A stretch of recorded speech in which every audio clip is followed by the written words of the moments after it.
Dear students and all viewers, নমস্কার। NRSC educational YouTube চ্যানেলে আপনাদের সকলকে ওয়েলকাম। খুব সামান্য সময় আপনাদের কাছ থেকে আমরা যে ভালোবাসা পেয়েছি এবং উৎসাহ পেয়েছি তাতে আমরা আপ্লুত। আমরা চেষ্টা করছি নতুন নতুন ভিডিও উপস্থাপন করার, কিন্তু সত্যি কথা বলতে কি পরিকাঠামোগত কিছু অসুবিধা ও অন্যান্য সমস্যা থাকার জন্য আমরা আরও অনেক এফেক্টিভ ভিডিও এখনও সেভাবে দিয়ে উঠতে পারি। তবে ইচ্ছা আছে আগামী দিনগুলোতে ছাত্রছাত্রীদের কথা ভেবে আমরা আরও বেশ কিছু শিক্ষাোপযোগী ভিডিও আপলোড করতে পারব। যাই হোক, পাশে থাকার জন্য অনেক অনেক ধন্যবাদ। Stay tuned with NRSC educational YouTube channel.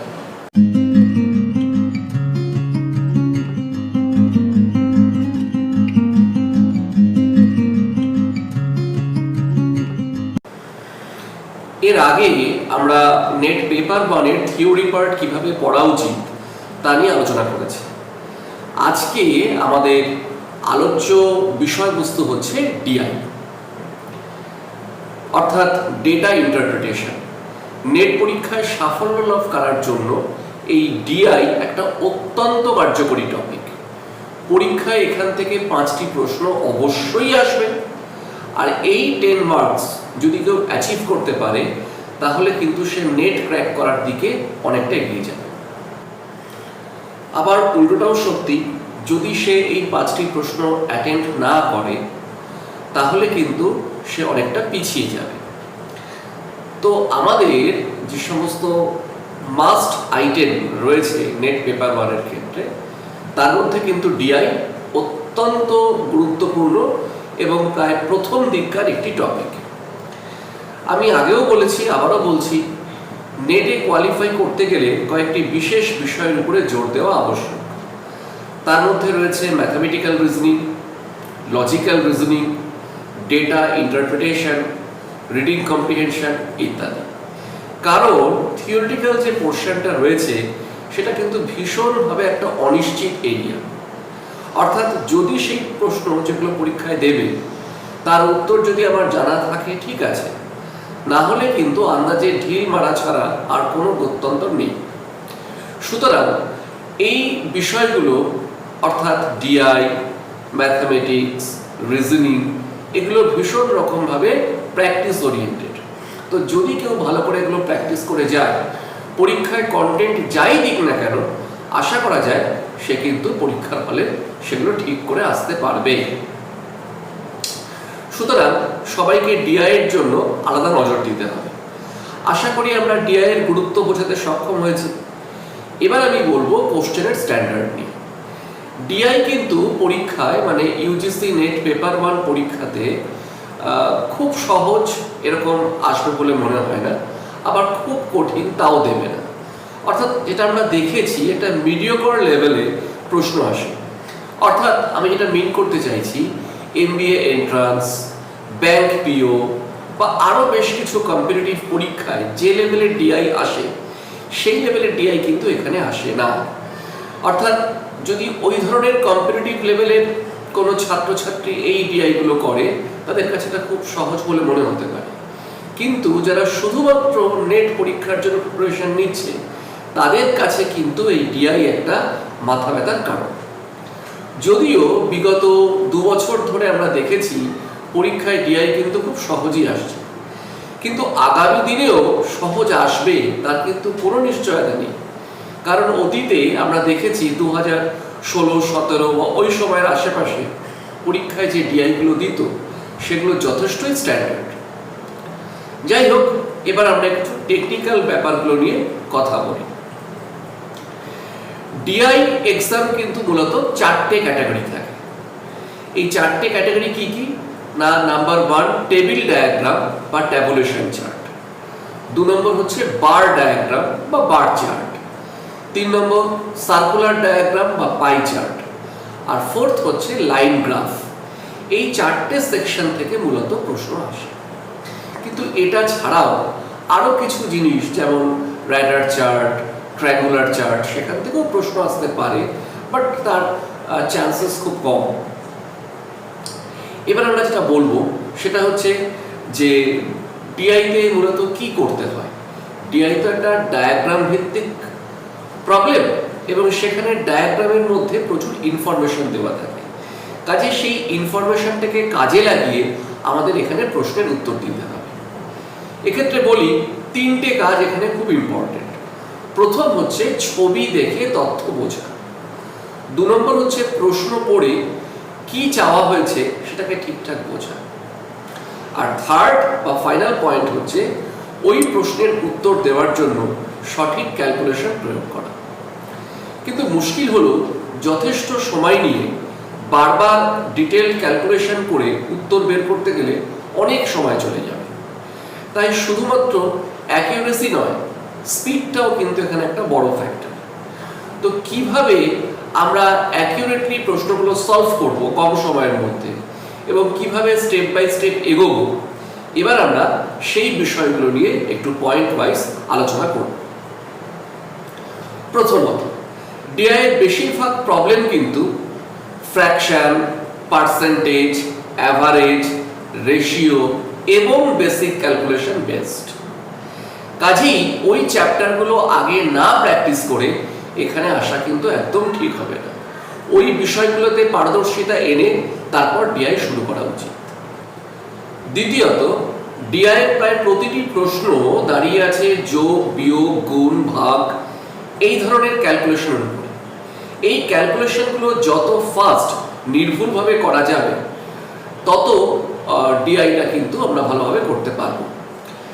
চেষ্টা করতে হবে ওই ক্যালকুলেশনগুলোকে মেন্টালি করতে এবং যতটা সম্ভব কম খাতা কলম ব্যবহার করতে হবে। আমি 2-1টা উদাহরণ দেওয়ার চেষ্টা করছি। যেমন 56 × 32 মানে দুটো 2 ডিজিট নাম্বারের মাল্টিপ্লিকেশন, এটা মুখে মুখে করতে হবে, খাতা কলম নিয়ে করলে চলবে না। বা 1350 × 33 এটা কত হবে, এটাও কিন্তু মেন্টালি করতে পারলে ভালো হয়। তারপরে কোনো ট্রিপল ডিজিট এরকম দুটো নাম্বারের মাল্টিপ্লিকেশন বা স্কোয়ার অফ 2 ডিজিট নাম্বার, এই ক্যালকুলেশনগুলো ফাস্ট করতে হবে। এগুলো ফাস্ট করার কিন্তু পদ্ধতি আছে। যদি সেই পদ্ধতি বা কৌশলগুলো জানা থাকে তাহলে কিন্তু আমরা অনেক ফাস্ট করতে পারবো। কিন্তু সেটা যদি জানা না থাকে, অর্থাৎ যদি ট্র্যাডিশনাল ওয়েতে আমরা সেটাকে সলভ করার চেষ্টা করি, তাহলে অবশ্যই কিন্তু সেখানে অনেকটা সময় নষ্ট হবে। তৃতীয় পয়েন্ট, ক্যালকুলেশনের ক্ষেত্রে একটা বড় সংখ্যা কত দিয়ে কাটাকাটি যাবে, এই জায়গাটা কিন্তু অনেকের দেখেছি বুঝতে বেশ অসুবিধা হয়। তো সেইখানে আমরা যখন কোনো ফ্র্যাকশনাল ক্যালকুলেশন করব, তার নিউমারেটর এবং ডিনোমিনেটরের মধ্যে কমন ফ্যাক্টর কি আছে এটা আমাকে বুঝতে হবে। আর সেটা বুঝতে গেলেই আমাদের ডিভিজিবিলিটি রুলস বা বিভাজ্যতার নিয়ম, এই নিয়মগুলো খুব ভালো করে জানতে হবে। তবেই আমরা বুঝতে পারবো যে উপরের নাম্বার বা নিচের নাম্বারটাকে কোন কমন ফ্যাক্টর দিয়ে আমরা কাটতে পারবো। চতুর্থ পয়েন্টে চলে আসি। অনেক সময় কিছু প্রশ্নের উত্তর খাতা কলমে না পড়েও শুধুমাত্র ছবি দেখে বলা সম্ভব, এবং যেখানে শুধুমাত্র ছবি দেখে বলা সম্ভব সেখানে কিন্তু আমাদের ট্র্যাডিশনাল ক্যালকুলেশনটাকে অ্যাভয়েড করতে হবে। যেমন লাইন গ্রাফের ক্ষেত্রে ইয়ার ওয়াইজ প্রেজেন্টেশনের সময় বলা হলো যে কোন বছর profit earned by company X and company Y is minimum. অর্থাৎ দুটো কোম্পানির কিছু তথ্য দেওয়া রয়েছে, ডেটা দেওয়া রয়েছে, এই বছরে এত প্রফিট করেছে, ওই বছরে অমুক কোম্পানি তত প্রফিট করেছে, সেটাকে একটা লাইন গ্রাফের মাধ্যমে শো করা হয়েছে। তো সেক্ষেত্রে কোন বছরে তাদের প্রফিট মার্জিনটা মিনিমাম সেটা আমরা কি করে বের করব, সেটা কিন্তু আমাদের আলাদা করে ক্যালকুলেশন করার দরকার নেই। যে লাইন গ্রাফটা দেওয়া রয়েছে সেখানে আমরা দেখব যে প্রফিট মেকিং গ্রাফ সেটা কোন ইয়ারে very close to each other, একে অপরের খুব কাছাকাছি, সেটাই আমাদের উত্তর হবে। ফিফথ পয়েন্ট, অ্যাভারেজ বের করার ক্ষেত্রে sum of all items divided by number of all items করে উত্তর বের করতে হবে।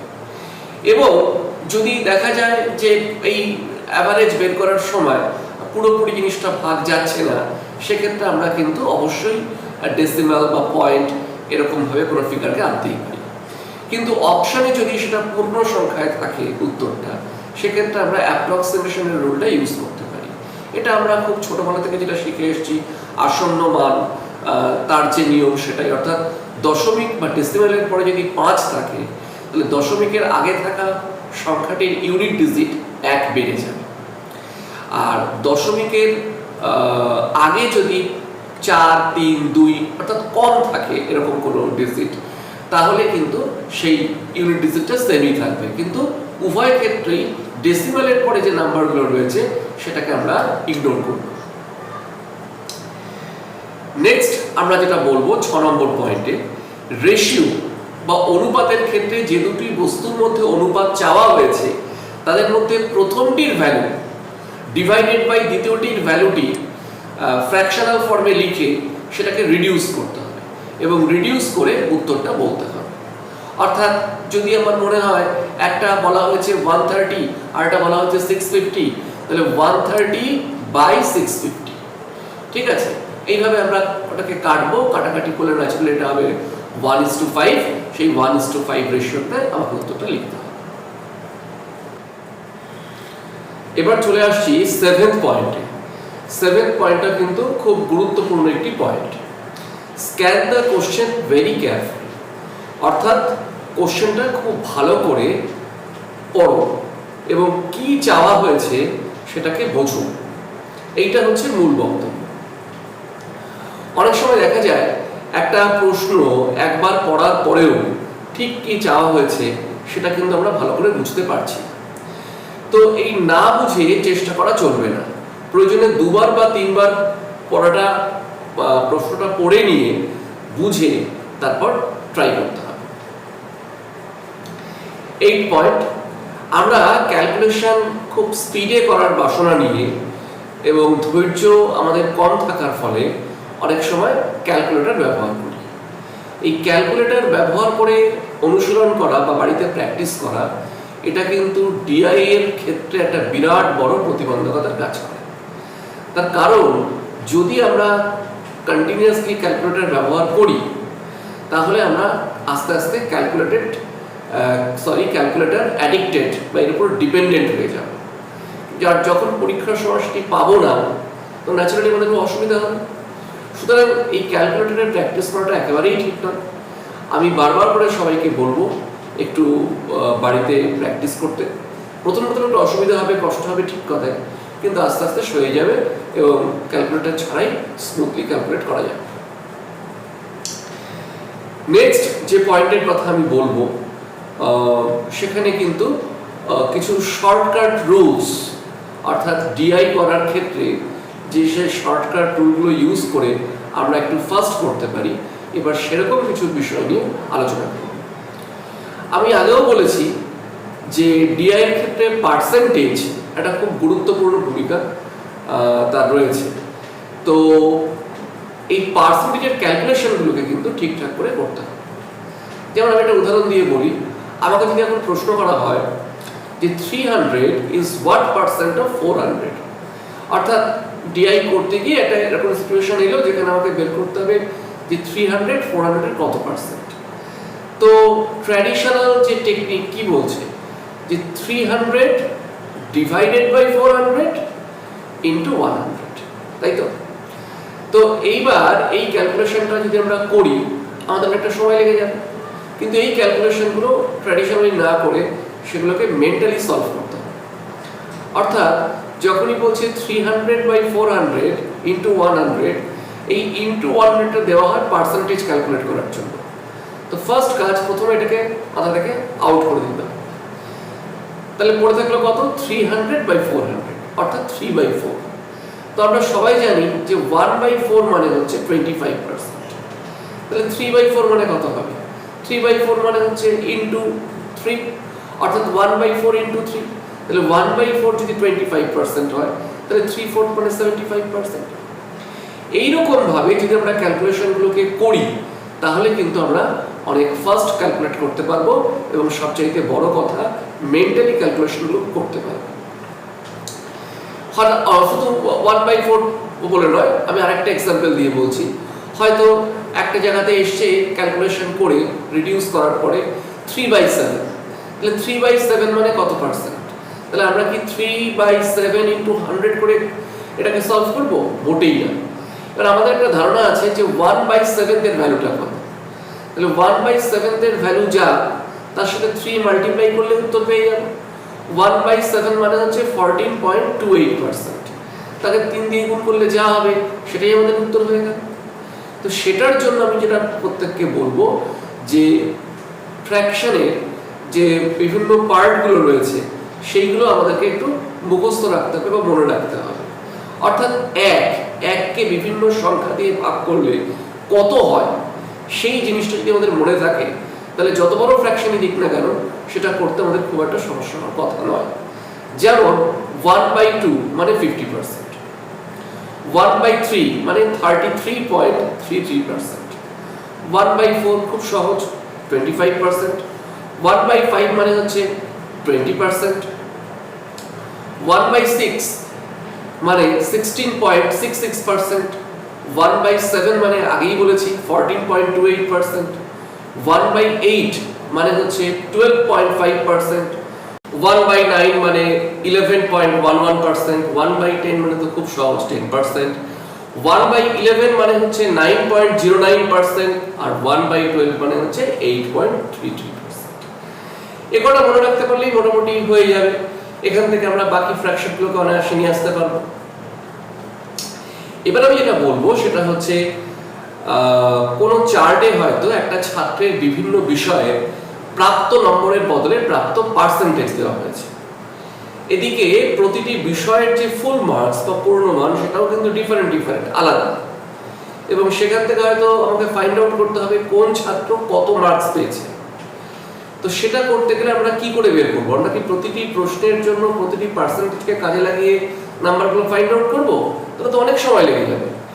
তাহলে আমাদের যেটা করতে হবে এক্ষেত্রে একটা মাল্টিপ্লিকেশন ফ্যাক্টর বের করে নেওয়াটা খুব জরুরি। এই মাল্টিপ্লিকেশন ফ্যাক্টরটা আমরা কি করে বের করব? Full marks divided by 100। এই যেটা বেরোলো সেটা আমাদের মাল্টিপ্লিকেশন ফ্যাক্টর। এবার সেটা দিয়ে প্রাপ্ত পার্সেন্টেজকে গুণ করলেই তার টোটাল মার্কস সে কত পেয়েছে সেটা বেরিয়ে যাবে। যেমন ধরা যাক একটি স্টুডেন্ট সে 125-এর মধ্যে 80% পেয়েছে। তাহলে 125-এর 80% আমরা কি করে বের করব? 125 * 80/100। আমরা একটু অন্যরকম ভাবে ভাবি। আমরা যেটা ভাবছি সেটা হচ্ছে আগে মাল্টিপ্লিকেশন ফ্যাক্টরটা বের করে নেব, মানে 125/100। তাহলে কত হচ্ছে? 5/4। তাহলে এই যে 5/4 এই যে মাল্টিপ্লিকেশন ফ্যাক্টরটা আমার বেরোলো, তাকে আমি তার প্রাপ্ত পার্সেন্টেজ দিয়ে গুণ করছি, মানে 80 * 5/4। তাহলে দেখা যাচ্ছে 80 * 5/4 যদি আমরা করি 100, অর্থাৎ সে 125-এর মধ্যে 100 মার্কস পেয়েছে। এইভাবে করলে একটু সুবিধা হয় আর কি। নেক্সট বলবো, হয়তো কোনো প্রবলেমে প্রথমে পার্সেন্টেজ বের করতে হবে, তারপর অ্যাভারেজ বের করতে হবে, সবশেষে দুটো অ্যাভারেজ যেটা বেরোলো ডিফারেন্ট অ্যাভারেজ তাদের মধ্যে রেশিও বার করতে হবে। তাহলে একই প্রবলেমের মধ্যে তিনটে ডিফারেন্ট জিনিস রয়েছে। কি কি? প্রথমে পার্সেন্টেজ বের করছি, তারপর অ্যাভারেজ বের করছি, তারপরে যে দুটো ডিফারেন্ট অ্যাভারেজ বেরোলো তাদের রেশিও বার করছি। তো এই ধরনের প্রবলেমগুলোর ক্ষেত্রে আমার সাজেশন হচ্ছে সেগুলো যদি একই ধরনের এরকম প্রবলেম অনেকগুলো থাকে, তাহলে একটাই প্রবলেমের মধ্যে আগে আমি পার্সেন্টেজ বের করলাম, তারপরে আমি অ্যাভারেজ করলাম, তারপরে আমি রেশিও বের করলাম, এরকম করে না করে যতগুলো প্রশ্নে পার্সেন্টেজ বের করা রয়েছে আগে সেগুলো করলাম, তারপরে যেগুলো রেশিও করা আছে সেগুলো পরপর করলাম। এইভাবে যদি আমি করি তাহলে আমার মনে হয় টাইম ম্যানেজমেন্টটা একটু বেটার হবে। অর্থাৎ একই সঙ্গে তিনটে ডিফারেন্ট পর্যায়ে একটা অঙ্কে করা, এটা একটা ব্যাপার। আর একটা ব্যাপার হচ্ছে বিভিন্ন প্রশ্ন রয়েছে তাতে একই ধরনের জিনিসগুলো আমি আগে চটপট করলাম। এভাবে যদি আমি করি তাহলে আমাদের সময় সামান্য হলেও কিন্তু বাঁচবে। পরের বক্তব্য হচ্ছে অনেক সময় আমাদের গ্রোথ রেট অফ সেলস জিজ্ঞাসা করে যে সেলসের গ্রোথ রেটটা কত বা কি করে সেটা আমরা ফাইন্ড আউট করব, এবং সেখানে এত বড় বড় ফিগার থাকে যে যে কেউ দেখলে সেটা ঘাবড়ে যায়। আমি একটা উদাহরণ দিয়ে বলি, ধরা যাক একটা কোম্পানি 2000 তার 42,137 ইউনিট সেলস হয়েছে। এবার দেখা গেল 2005-এ সেই কোম্পানি 68,718 এত ইউনিট সেলস হয়েছে। যদি আমাকে জিজ্ঞাসা করে যে 2000-এর রেসপেক্টে 2005-এ তার গ্রোথ কত পার্সেন্ট বাড়লো, তখন আমার ক্যালকুলেশনটা কি করে করা উচিত? 68,718 মাইনাস 42,137 যা হলো ডিভাইডেড বাই 42,137, কারণ 42,137 এর রেসপেক্টে বের করা হচ্ছে, তাই তলায় ওটা এলো করে যা হলো ইনটু 100। তো এইভাবে ক্যালকুলেশন করলে দেখা যাবে সেটা হয়তো ক্যালকুলেটরে ক্যালকুলেশন করলে 63.08% এরকম কিছু একটা ফিগার বেরোবে। তো এই জিনিসটাই যদি পরীক্ষার হলে ক্যালকুলেশন করতে হয় অত চাপের মধ্যে, সেটা কিন্তু খুব কঠিন ব্যাপার। তো এই সমস্ত জায়গায় আমাদের একটু কিছু শর্টকাট ট্রিক, একটু কিছু কায়দা এগুলোকে ফলো করতে হবে। যেমন আমি যেটা বলবো সেটা হচ্ছে নর্মাল যে ক্যালকুলেশনটার কথাই মাত্র বললাম সেটা আমরা করব না। আমরা নিয়ারেস্ট জিরোর মাল্টিপলে সংখ্যাগুলোকে নিয়ে আসবো। যেমন আমি একটা উদাহরণ দিয়ে বলতে পারি, এই যে 42,137 এটা কত হচ্ছে? এটাকে আমি ধরলাম 42,000, রাইট? 137টাকে বাদ দিয়ে দিলাম। আর যেটা ছিল 68,718 এটা 69,000-এর থেকে সামান্য কম, এটাকে আমি 69,000 ধরলাম। তাহলে আমার ডিফারেন্সটা কত হলো? 69,000 মাইনাস 42,000। আর এটাকে কার রেসপেক্টে বের করছি? না 42,000-এর রেসপেক্টে। এবার প্রতি ক্ষেত্রে আমরা ওই 3টে করে শূন্য বাদ দিয়ে দিচ্ছি। তাহলে জিনিসটা দাঁড়াচ্ছে এরকম 69 মাইনাস 42 বাই 42 ইন্টু 100। তো এই ক্যালকুলেশনটা যখন আমরা করব তখন আমরা দেখব একটা উত্তর আমরা পাচ্ছি। যে উত্তরটা আমরা পেলাম সেটা নিঃসন্দেহে অ্যাকুরেট আনসার নয়, এটা একটা রাফলি পাওয়া একটা আনসার। এবার যে আনসারটা আমি পেলাম সেই আনসারটা দেখবো অপশনের তার আশেপাশে, ঠিক ওই উত্তরটা পাওয়া যাবে না সত্যি কথাই, কিন্তু তার আশেপাশে কোন পার্সেন্টেজ দেওয়া আছে সেটাই আমাদের উত্তর হবে। প্রসঙ্গত বলে রাখি, এখানে কিন্তু অপশনে যদি নাম্বারগুলোর মধ্যে একটা মোটামুটি ভালো ডিফারেন্স না থাকে, মানে ফারাকটা বেশি না থাকে, তাহলে কিন্তু আবার এই পদ্ধতিটা একটু রিস্কি হয়ে যাবে। অর্থাৎ আমি বলতে চাইছি অপশনে যে ফিগারগুলো দেওয়া রয়েছে সেগুলোর মধ্যে যথেষ্টই পার্থক্য রয়েছে, সেজন্য আমরা অনায়াসে এখানে এটাকে ইউজ করতে পারি এবং করে তার নিয়ারেস্ট ফ্র্যাকশন খুঁজে উত্তরটা বের করতে পারি। আরেকটা কন্ডিশন, অপশনে নান অফ দিস থাকা চলবে না। তো এইগুলো হচ্ছে কিছু নিয়ম বা টেকনিক, যদি আমরা সেগুলোকে ফলো করি তাহলে আমরা করতে পারবো। এবার যেটা আমি বলবো সেটা হচ্ছে অপশন যে সবসময় খুব বা পার্থক্যের মধ্যে থাকবে, মানে আমি বলতে চাইছি যে অপশনগুলোর মধ্যে যথেষ্ট ফারাক বা গ্যাপ থাকবে এমন তো নাও হতে পারে। অপশনগুলো very close to each other, তাও তো হতে পারে। তখন আমরা কি করব? এই সমস্ত ক্ষেত্রে আমাদের একটা অ্যাপ্রক্সিমেশন টেকনিক ইউজ করতে হবে। এই অ্যাপ্রক্সিমেশন টেকনিকটা কি? ধরে যাক আমাকে প্রশ্ন করা হলো যে 1789 এটা 762 কত পার্সেন্ট? 1789 762 কত পার্সেন্ট? তাহলে 1789 বাই 762 যা হলো ইনটু 100, এটাই তো নিয়ম। তো এখন এটা করতে গিয়ে আমি দেখলাম যে অপশনে হয়তো দেওয়া রয়েছে 235%, 252%, 285%, 295%। তাহলে প্রতিটি অপশনই খুব ক্লোজ। তাহলে এক্ষেত্রে আমি কি করব? এক্ষেত্রে আমাকে দেখতে হবে বা বুঝতে হবে যে 1789 762 কত গুণ, কত টাইমস, এটা বের করতে পারলেই কিন্তু আমার কাছে অঙ্কটা অনেক সহজ হয়ে যাবে। সেজন্য আমি কি করছি, 762 কে আমি 760 কনসিডার করছি। 760, তাহলে 1789 760 কত টাইমস? তার আগে একটু বলে দিই যে যেহেতু আমি কত টাইমস বের করছি সেই কারণে যে অপশনগুলো আমার দেওয়া ছিল যে 235%, 252%, সেগুলোকে আমি 100 দিয়ে ভাগ করে দিচ্ছি।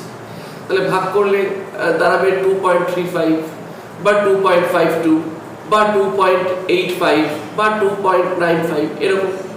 তাহলে আমাদের এখান থেকে একটা জিনিস পরিষ্কার বোঝা যাচ্ছে যে 1789 অ্যাকর্ডিং টু অপশন সেটা 760 এর দুগুণ এবং তার থেকে সামান্য বেশি কিছু হবে।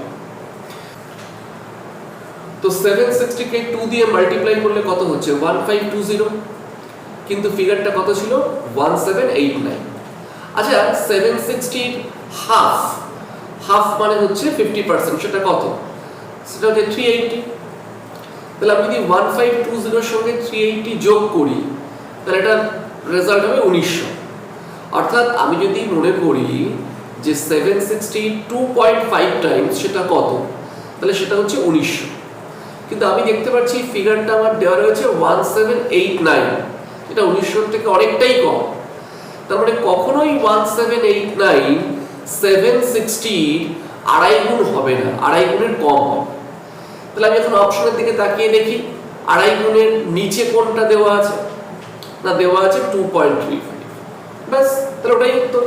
2.52 হওয়ার চান্স নেই, 2.85 হওয়ার চান্স নেই, 2.95 হওয়ার চান্স নেই, ওটাই তাহলে আমাদের উত্তর। তো সবসময় যদি আমরা ডিটেইলড ক্যালকুলেশন করে থাকি বা করতে চাই তাহলে কিন্তু খুব মুশকিল, তাহলে কিন্তু পরীক্ষার হলে আমরা ডিআই খুব বেশি করতে পারবো না।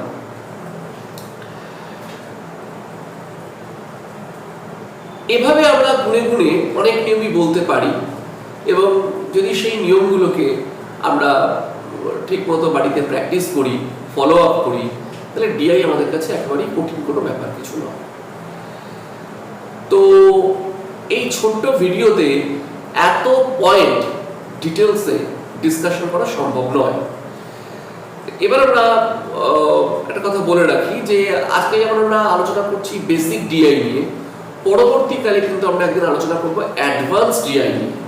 অ্যাডভান্স ডিআই মানে সেখানে এমন কিছু কিছু ডিআই থাকবে যেখানে হয়তো আমরা দেখব কিছু মানে রেয়ার কিছু ডায়াগ্রাম, যে ডায়াগ্রামগুলো আমরা চটপট করি না, যেমন র্যাডার চার্ট, ট্রায়াঙ্গুলার চার্ট, ঠিক আছে, এরকম ধরনের কিছু জিনিস। বা হতে পারে কিছু একটা ডিআই দেওয়া আছে যেখানে ডেটা মিসিং, তার বদলে কিছু ইনফরমেশন দেওয়া আছে, সেই ইনফরমেশনগুলোকে কাজে লাগিয়ে ডেটাগুলোকে রিট্রিভ করে তারপরে আমরা ক্যালকুলেশন স্টার্ট করব। তো এগুলো হচ্ছে একটু অ্যাডভান্সড লেভেলের ডিআই, সেটা আজকে আমি আলোচনা করছি না, সেটা পরে একদিন আমরা নিশ্চয়ই আলোচনা করব।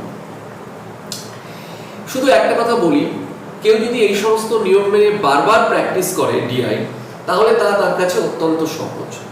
প্র্যাকটিসই এক্ষেত্রে প্রথম কথা, প্র্যাকটিসই এক্ষেত্রে শেষ কথা। এক্ষেত্রে একটা ঘটনার কথা মনে পড়ছে, সেটা হচ্ছে আমরা প্রায়শই দেখি যে একজন শিক্ষিত ক্রেতা যখন বাজারে মাছ বা সবজি কিনতে যায়, তখন হয়তো যে জিনিসটি সে কিনছে সেই দ্রব্যের ওজন হয়েছে 573 গ্রাম বা 1023 গ্রাম।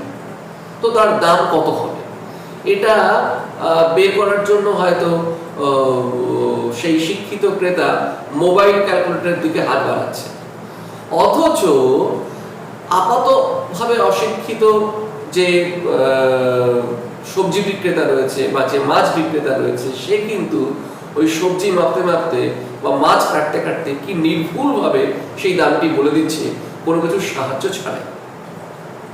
কি অদ্ভুত ব্যাপার, তাই না? কি করে সম্ভব? আসলে কিছুই না, এটা হচ্ছে প্র্যাকটিস। অর্থাৎ মাছ বিক্রেতা বা সবজি বিক্রেতা হাজার হাজার ক্রেতাকে বিক্রি করতে করতে করতে করতে করতে তার একটা ধারণা চলে এসছে কোনটার কত দাম, কোনটার কত ক্যালকুলেশন ইত্যাদি ইত্যাদি। তা আমরা যদি সেগুলোকে একটু প্র্যাকটিস করি আর চিন্তা ভাবনা যদি সামান্য অদল বদল করি, তাহলেই কিন্তু আমরা চট করে ডিআই এর ক্যালকুলেশনগুলো সহজে করতে পারব। তো কাজে ডিআই যদি কেউ রেগুলারলি প্র্যাকটিস করে, আমার মনে হয় সে কনফিডেন্সের সাথে নিখুঁতভাবে পরীক্ষার হলে অঙ্কগুলো করতে হবে। আর একটা বড় কথা হচ্ছে এই যে প্র্যাকটিস, এই প্র্যাকটিস করতে করতেই কিন্তু বিভিন্ন রকম ইনোভেটিভ আইডিয়া মাথায় আসবে, যা হয়তো কোনো বইতে লেখা নেই, কেউ হাতে ধরে শেখায়নি। হ্যাঁ, তো সেই জিনিসগুলো যখন আমি নিজে থেকে শিখে যাব, নিজে থেকে বুঝে যাব, তখন আমি নিজের মতন করে সেই প্রবলেমগুলোকে সলভ করতে পারব, এবং সেটাও কিন্তু আমাদের কাছে একটা বিরাট প্রাপ্তি। আমার লাস্ট টিপস, ডিআইতে যে 5টা প্রশ্ন থাকবে সবকটি আগে পড়ে নিয়ে বুঝে নিয়ে সলভ করাটা বুদ্ধিমানের কাজ। অভিজ্ঞতা বলছে যে 5টি প্রশ্ন থাকবে, তার মধ্যে হার্ডলি একটা কি দুটো একটু বেশি ক্যালকুলেটিভ, কিন্তু বাকি 3টে বা 4টে মোটামুটি নর্মাল, সেগুলোর জন্য খুব একটা এফোর্ট দেওয়ার প্রয়োজন নেই। তো সেই কারণে যদি হাতে আমাদের সময় কম থাকে, তাহলে সেক্ষেত্রে অঙ্কগুলো পড়ে নিয়ে করাটা বুদ্ধিমানের কাজ। আর তা না করে কেউ যদি সিরিয়ালি করতে যায়, হতে পারে যে প্রশ্নগুলো কঠিন বা যেগুলোতে বেশি সময় লাগবে সেই প্রশ্নগুলোই হয়তো প্রথম দিকে দেওয়া আছে, তখন কিন্তু একটা মুশকিল হতে পারে। আর ডিআইতে 5টা প্রশ্নের 5টাই করা অস্বাভাবিক কিছু নয়, প্রত্যেকবারই করছে, প্রায় সব ছেলেমেয়েই করছে। তবুও বলবো, যদি মনে হয় যে আমার হাতে সময় খুব কম, করতে পারছি না, কিন্তু 5টার মধ্যে 3টে তো ইজি থাকবে, 3টে করার জন্য খুব বেশি সময় লাগবে না, অ্যাটলিস্ট আমি সেই 3টে করবো, বাকি দুটো না হয় না হলো। তো এইভাবে অঙ্কগুলো পড়ে নিয়ে যদি আমরা করতে পারি, আমাদের সুবিধা হবে। সবশেষে বলি, ইউজিসি নেট অ্যাসপিরেন্টদের সাহায্যার্থে এই ভিডিওটি নির্মাণ করা হয়েছে। আশা করি ভিডিওতে বর্ণিত যে উপদেশগুলি বা যে সাজেশনগুলি দেওয়া হয়েছে, সেগুলো যদি বাড়িতে কেউ ফলো করে, তাহলে তার ডিআইতে কিন্তু একটু হলেও উন্নতি হবে। এবং এই ভিডিওটির মাধ্যমে ডিআই জিনিসটা কি, কিভাবে সলভ করতে হয়, তার একটা রূপরেখা দেওয়া হলো, এবং এই নির্দেশগুলোকে বাড়িতে একটু ফলো আপ করতে পারলে আমার মনে হয় অবশ্যই তা খুব কাজে আসবে। আর যদি আমাদের এই ভিডিওটি ভালো লাগে, তাহলে অবশ্যই সাবস্ক্রাইব করে সঙ্গে থাকবেন। আর চেনা পরিচিত ছাত্রছাত্রীদের সাহায্যার্থে তাদেরকে এই ভিডিওর লিঙ্কটি অবশ্যই শেয়ার করবেন। যদি কারো কোনো সাজেশন থাকে, কোনো বক্তব্য থাকে, তা আমাদেরকে মেল করে জানাতে পারেন। আমাদের মেল আইডি ডেসক্রিপশন বক্সে দেওয়া আছে। সামনে কিন্তু আসছে আরো নতুন নতুন সুন্দর আকর্ষণীয় ভিডিও। সঙ্গে থাকুন, দেখতে থাকুন এনআরএসসি এডুকেশনাল ইউটিউব চ্যানেল। নমস্কার।